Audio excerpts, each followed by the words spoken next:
Saudara, Mahkamah Konstitusi memutuskan pendidikan dasar dari tingkat SD hingga SMP harus dijamin tanpa biaya. MK bilang tidak boleh ada diskriminasi dan kesenjangan akses pendidikan. Mahkamah Konstitusi membuat terobosan dalam sistem pendidikan nasional. MK memutuskan pemerintah wajib menggratiskan biaya pendidikan sekolah dasar dan SMP, bukan hanya di sekolah negeri, tetapi juga swasta. Hal ini tertuang dalam putusan uji materi pasal 34 ayat 2 Undang-Undang tentang Sistem Pendidikan Nasional. Pemerintah dan pemerintah daerah menjamin terselenggaranya wajib belajar minimal pada jenjang pendidikan dasar tanpa memungut biaya, baik untuk satuan pendidikan dasar yang diselenggarakan oleh pemerintah maupun satuan pendidikan dasar yang diselenggarakan oleh masyarakat. Uji materi ini diajukan Jaringan Pemantau Pendidikan Indonesia dan 2 orang ibu rumah tangga serta seorang PNS. Mereka meminta pemaknaan atas pasal 34 ayat 2 Undang-Undang Sisdiknas yang berbunyi, pemerintah dan pemerintah daerah menjamin terselenggaranya wajib belajar minimal pada jenjang pendidikan dasar tanpa memungut biaya. Dalam pertimbangannya, MK menilai frasa wajib belajar tanpa biaya selama ini hanya berlaku bagi sekolah negeri, padahal daya tampung sekolah negeri terbatas. Akibatnya ada kesenjangan akses ke pendidikan dasar. Menurut MK, negara harus memastikan anggaran pendidikan dialokasikan secara efektif dan adil. Salah satu aspek krusial dalam implementasi ketentuan tersebut adalah bagaimana negara dapat memastikan bahwa anggaran pendidikan benar-benar dialokasikan secara efektif dan adil, termasuk bagi kelompok masyarakat yang menghadapi keterbatasan akses terhadap sekolah negeri. Dalam hal ini, untuk menjamin hak atas pendidikan bagi seluruh warga negara tanpa diskriminasi, negara wajib menyediakan kebijakan afirmatif berupa subsidi atau bantuan biaya pendidikan bagi Menteri Pendidikan Dasar dan Menengah Abdul Muti merespons putusan MK soal menggratiskan biaya pendidikan dasar. Dalam pesan singkatnya kepada Kompas TV, Abdul Muti bilang, kami masih mengkaji secara menyeluruh. Koordinator Nasional JPPI, Ubaid Matraji menyebut putusan MK harus segera ditindaklanjuti pemerintah, yaitu dengan serius mengalokasikan anggaran pendidikan 20% di APBN dan APBD secara adil untuk pendidikan dasar negeri dan swasta. Harus memanfaatkan 20% anggaran pendidikan, baik di APBN maupun di APBD. Apalagi Presiden kemarin waktu Hardiknas mengatakan bahwa anggaran pendidikan kita tidak hanya 20%, tapi 22%. Artinya anggaran pendidikan yang 22% yang bersumber dari APBN itu sudah lebih dari cukup untuk bisa membebas biayakan anak-anak dan juga orang tua untuk bisa sekolah di jenjang pendidikan dasar itu baik di negeri maupun swasta. DPR siap menindaklanjuti putusan MK dengan merevisi undang-undang soal Sisdiknas dan menggratiskan sekolah swasta. Namun, DPR juga mengingatkan pentingnya pemerintah melihat postur anggaran pendidikan. Namun, kita juga perlu menyoroti pentingnya kesiapan anggaran dan tata kelola pendidikan nasional melalui pemerintah.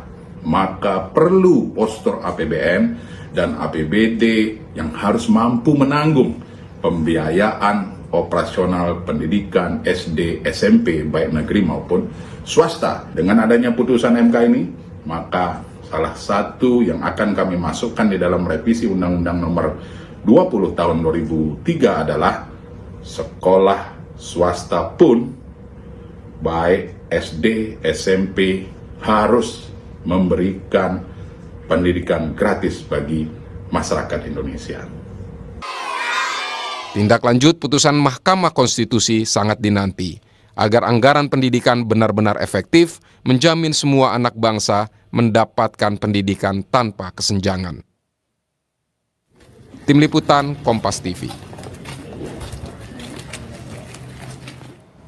Bagaimana menindaklanjuti putusan MK yang meminta pemerintah menjamin pendidikan tanpa biaya untuk SD sampai SMP, baik di sekolah negeri dan juga swasta. Kita akan bahas bersama anggota Komisi 10 DPR RI dari fraksi Partai Golkar, Ferdiansyah. Malam Pak Ferdi. Dan hadir juga pakar pendidikan. Selamat malam para pemirsa Kompas TV. Ya. Apa kabar? Baik, dan juga hadir pakar pendidikan yang juga koordinator Jaringan Pemantau Pendidikan Indonesia, Ubaid Matraji. Malam, Mas Ubaid. Selamat malam, Kak Audrey dan pemirsa Kompas TV.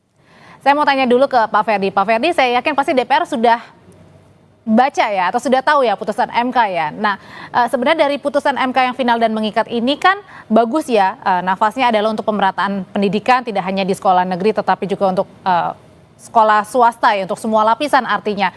Tapi bagaimana sih DPR ini akan menindaklanjuti setelahnya dari putusan MK? Ya, yang pertama supaya kita jangan salah paham, dari awal waktu kami pembuatan Undang-Undang 20 tahun 2003 tentang sistem pendidikan nasional, itu memang tidak ada istilah dikotomi antara negeri dan swasta. Itu harus dipahami dulu. Nah, yang dimaksud dari perintah Undang-Undang Dasar pasal 31 dan perintah Undang-Undang nomor 20 tahun 2003 tentang kalimat yang bahasanya pemerintah dan pemerintah daerah wajib menyelenggarakan pendidikan dasar. Pendidikan dasar yang dimaksud adalah SD dan SMP. Nah, yang pengertian itu yang harusnya diterjemahkan dalam konteks pola penganggaran. Yang saya maksud di sini adalah kita jangan terjebak itu serta-merta dari seluruhnya dari APBN, yaitu anggaran penerimaan dan belanja pemerintah. Jadi dibaca dalam Undang-Undang Sistem Pendidikan Nasional itu sumber pendanaan pun ada 3 sumber, yaitu APBN, APBD provinsi, kabupaten, kota, dan masyarakat. Nah, ini yang juga harus dilihat. Nah, tapi secara jujur belum melihat daripada hasil amar keputusan detailnya dari keputusan MK. Putusannya belum secara detail dilihat, tapi yang menjadi sorotan tadi adalah soal bagaimana untuk alokasi dananya ya. Ini dari mana nih? Alokasi dana yang pertama, kita harus benar-benar menghitung standar pelayanan minimal yang harus diberikan negara melalui apa? Melalui APBN dan APBD, baik itu provinsi maupun kabupaten dan kota, supaya jangan salah tafsir. Nah, yang terjadi sekarang ini kan juga harus ada terpilah. Pertanyaan saya adalah, kan kemampuan daerah juga kan berbeda-beda, tidak akan mungkin sama, ya, tidak akan mungkin sama antara kabupaten satu dengan kabupaten yang lain maupun provinsi yang satu dengan provinsi yang lain. Artinya apa? Artinya juga harus dibuat format per katakanlah zona-zona. Tidak mungkin disamaratakan di seluruh Indonesia. Nah, oleh karena itu yang kami tekankan di sini untuk menerjemahkan apa yang disemaukan oleh MK, karena ini sudah final and binding, yaitu membuat standar biaya minimal yang memang harus dikeluarkan oleh negara. Baik itu konteks mengenai operasionalnya, investasinya. Yang kerap kali terjadi adalah operasionalnya, Mbak Audrey. Bukan investasi. Kalau investasi kita sudah lakukan, baik itu rehab sedang, rehab besar. Kalau rehab ringan melalui badan operasional sekolah, bos. Pak Ferdi. Jadi sudah jalan semua. Ya. Nah sebenarnya kalau misalnya tadi ada standar yang harus diperhatikan, kemudian biaya operasional yang juga kemudian menjadi fokusnya, sebenarnya dari Pak Ferdi sendiri, kira-kira kapan sih diaplikasikannya ini? Secepat mungkin dan kapan? Ya pastilah kalau udah perintah ini. Tapi jangan lupa bahwa negara itu kan juga diantaranya ada DPR dan pemerintah. Kami juga akan berdiskusi dengan pemerintah pembuatan standar minimal, sehingga apa yang diinginkan oleh pemohon itu juga minimal harus tercapai juga, yang menjadi perintah MK. Mungkin nggak tapi tercapainya itu di tahun ini, Pak Ferdi? Ya, kalau tahun ini kan harus ada perubahan anggaran APBN, berarti harus ada APBNP. Nah, kalau ada APBNP itu kita sama-sama akatan antara pemerintah dan DPR pasti mungkin, Mbak. Nah, cuma kan kita juga harus bijak untuk melihat kondisi saat sekarang. Dengan hal-hal yang ya tentu kita nggak usah disebutkan satu-satu permasalahan baik di internal maupun eksternal kita kan gitu. Saya mau tanyain kalau gitu ke Mas Ubaid. Mas Ubaid, yang menjadi sorotan Anda nih, Anda kan juga sebagai salah satu pihak pelapor ya. Atau pemohon maksud saya. Ya, Mas Ubed, yang menjadi sorotan dari Mas Ubed sendiri, apakah tadi lebih ke anggarannya, ke postur anggarannya, apakah memadai atau tidak, atau kapannya pelaksanaan putusan MK ini akan dijalankan? Iya, jadi dalam persidangan kan sudah dibahas semua sebenarnya. Apakah anggarannya cukup, ya kan? Itu waktu persidangan menghadirkan dari keterangan ahli dari pemerintah, dari Kementerian Keuangan diundang, Kementerian Bappenas diundang, Kementerian Pendidikan Dasar Menengah diundang, semua dimintain keterangan soal anggaran ini. Saksi-saksi yang dihadirkan oleh hakim juga diundang. Pada prinsipnya sebenarnya kita punya anggaran pendidikan yang sangat besar, setiap tahun ini naik terus, karena itu dalam putusan MK itu dijelaskan bahwa harus ada refocusing untuk pendidikan dasar ini. Karena ini adalah kewajiban konstitusional yang diperintahkan oleh Undang-Undang Dasar gitu. Selama anggaran pendidikan kita ini meskipun naik terus dari tahun ke tahun ratusan triliun kenaikannya, tapi kalau nggak ada fokus pada pendidikan dasar, maka selamanya kesenjangan akses ini masih terjadi, di mana ditemukan ada banyak jutaan anak-anak Indonesia ini mau sekolah aja nggak bisa, gitu. Padahal kita sudah merdeka 80 tahun gitu kan, sekolah aja nggak bisa gitu ya. Karena itu keputusan MK ini menjadi fase baru bagaimana cara mengelola anggaran pendidikan itu, termasuk ya putusan MK itu bagaimana refocusing anggaran pendidikan ini jangan untuk keperluan-keperluan yang lain, sementara yang prioritas, yang utama, yang mendesak itu tidak dilakukan, yaitu pendidikan dasar. Jadi artinya dari goodwill-nya MK ini adalah ya tadi salah satunya mengimplementasikan dengan kembali fokus ya, refocusing lagi begitu. Sebenarnya apa sih yang menjadi utama dalam hal pendidikan adalah kembali lagi tadi memberikan pendidikan gratis, pendidikan yang baik bagi semua lapisan ya? Iya, jadi waktu persidangan kan ditemukan ya, ternyata anggaran pendidikan ini kececer kemana-mana, tercecer dimanfaatkan oleh puluhan kementerian ya, ada sekitar 24 kementerian dan lembaga yang memanfaatkan anggaran pendidikan ini, sehingga anggaran pendidikan ini salah sasaran, tidak punya prioritas, bocor kemana-mana, tidak fokus pada pendidikan dasar, sehingga itu mengakibatkan pada anak tidak sekolah, putus sekolah dan seterusnya itu.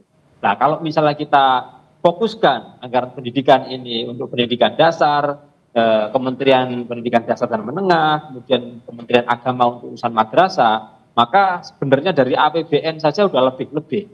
Apalagi tadi kata Pak Ferdiansah, kita punya juga 20% dari APBD. Maka ini sangat cukup banget. Kalau gitu Pak Ferdi, kalau kita sudah mengetahui dan sudah melihat juga mendengar apa putusan dari MK yang artinya punya punya sesuatu hal yang baik dan nafas segar. Nah lalu kemudian hal yang kita tunggu-tunggu adalah bagaimana juga dari pemerintah nih?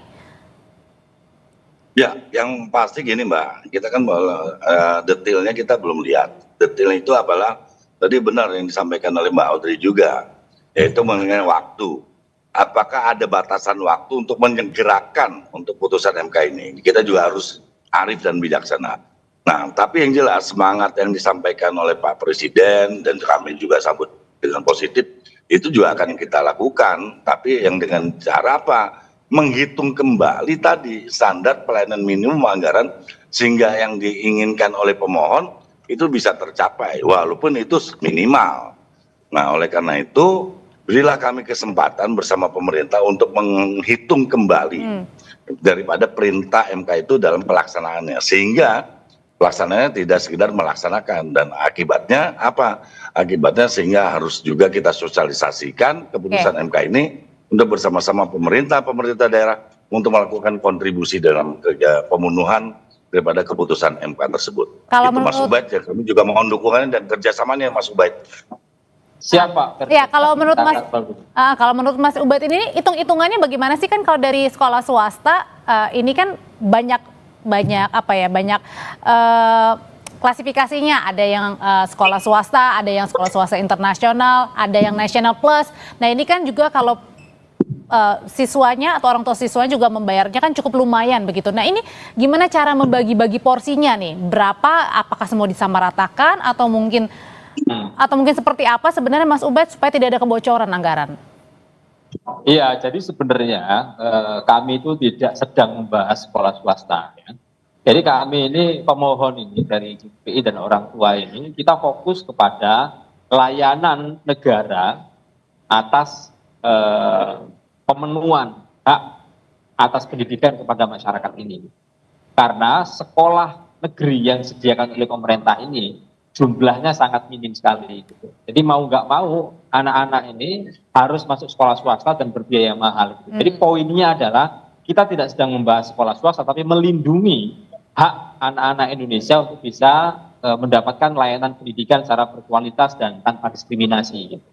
Nah, bahwa ternyata misalnya di daerah situ misalnya yang mau masuk sekolah itu 1.000, sementara negara melalui sekolah negeri itu hanya mampu menampung 500, berarti kan ada 500 ini kira-kira yang ditampung harus ditampung di sekolah swasta kan 500. Nah, kalau misalnya di daerah situ daya tampung sekolah swasta itu 500 misalnya, ya sudah, maka harus dilibatkan semua sekolah swasta yang di situ. Kalau ada sekolah swasta yang nggak mau terlibat, nah, bisa diberikan sanksi gitu kan, karena ini menyangkut pelayanan hak atas pendidikan gitu. Nah, soal standar pembiayaannya bagaimana, caranya bagaimana, itu tugas pemerintah lah, ngaturnya. Ya, soal standar tadi pembiayaannya Pak Ferdi, ini gimana ngitungnya nih Pak Ferdi, apakah semua disamaratakan, misalnya ada 50-50 dari pemerintah, mungkin 50% lagi dari orang tua siswa, atau gimana? Karena kan tadi balik lagi ada swasta national plus, ada internasional, ada swasta yang harganya sekian. Ya, kami tadi ngebayangkan apa yang disampaikan Pak Ubed adalah kan kita harus juga membuat standar minimal. Artinya kalau ada sekolah swasta yang memang nggak ada keinginan untuk menambah, ya tentu ini ada kebatasan. Nggak akan mungkin semua keinginan itu bisa dilaksanakan oleh negara secara utuh. Nah, maka itu tadi kami mengkalkulasinya adalah membuat standar biaya minimal yang memang harus menjadi kewajiban pemerintah dan pemerintah daerah untuk pemenuhannya. Gitu Mbak, jadi itu yang harus kita hitung sekarang. Atau juga mungkin pihak swasta sendiri bisa mengajukan kali? Tapi nggak bisa satu-satu dong Mbak. Karena satu kan juga nanti kalau sekolah swastanya, mohon maaf ini udah sangat baik sekali kan tentu kalau nggak bisa disamaratakan seluruh Indonesia. Nah itu tadi yang tawaran kami satu dibagi per zona. Bisa zona barat, tengah, timur. Karena kan juga kita ketahui Mbak Audrey, bahwa biaya juga di masing-masing wilayah tersebut kan berbeda-beda standar biaya hidupnya. Ini juga terkait dengan penentuan biaya minimal untuk sekolah. Baik, oke, terima kasih Pak Ferdi untuk informasinya. Sama-sama. Tapi kemudian saya masih melanjutkan pertanyaan lagi ke Mas Ubaid. Mas Ubaid, agar putusan ini tidak hanya sekedar putusan kemudian tapi bisa sesegera mungkin ya diimplementasikan, karena tadi kan nafasnya baik sekali untuk mewujudkan pemerataan pendidikan bagi semua lapisan nih. Kalau gitu caranya bagaimana juga untuk bisa pemerintah ini dapat menjalankan putusan MK supaya menjadi nafas yang baik juga nih buat semua lapisan? Iya, jadi perintah MK ini tentu nggak bisa dijawab oleh Kementerian Pendidikan Dasar karena punya banyak keterbatasan. Jadi ini adalah perintah Mahkamah Konstitusi kepada Presiden selaku kepala negara bagaimana untuk menjalankan amanah ini gitu. Karena soal anggaran itu ya perlu wewenang Presiden bagaimana kemudian melakukan penghitungan ulang. Kalau 22% anggaran kita ini cukup nggak kira-kira sih Mas Ubaid? Iya, sudah lebih dari cukup. Kalau hitung-hitungan pemohon itu kita cukup refocusing sekitar 84 triliun. Itu semua sudah bisa tanpa dipungut biaya ya. Nah, cuman kan ini ada pertimbangan-pertimbangan bagaimana Presiden mengalokasikan 22 triliun itu untuk apa saja. Itu kan butuh koordinasi Kemendagri untuk implementasi di daerah, Kementerian Keuangan untuk soal alokasi yang diubah, Kementerian Agama soal madrasah dan seterusnya. Karena ini ada termasuk di tengah efisiensi ini masih bisa dilakukan ya kalau niatnya tadi kembali lagi refocusing ya, untuk kembali lagi apa sebenarnya menjadi prioritas di pendidikan kita gitu ya. Iya, sangat bisa, apalagi kita punya sumber tadi dijelaskan Pak Ferdi, ada APBN, APBD, sangat mungkin sekali. Mas Ubaid, terima kasih. Sebelumnya juga ada Pak Ferdi dari anggota komisi. Mbak Andri, satu lagi dikit saya siap bekerja sama dan dengan Mas Ubaid kami menunggu bantuan dan juga harapannya supaya kita sama-sama transparan dan akuntabel dalam nanti penghitungan bersama pemerintah. Tentunya sini juga sambil kita menanyakan, berkoordinasi dengan MK batasan waktu. Artinya sini kita harus juga melakukan kalkulasi yang lebih matang. Terima kasih. Segera bisa dinikmati ya putusan ini ya sesegera mungkin ya untuk anak-anak kita. Terima kasih Pak Ferdi, Mas Ubay terima kasih, selamat malam. Malam.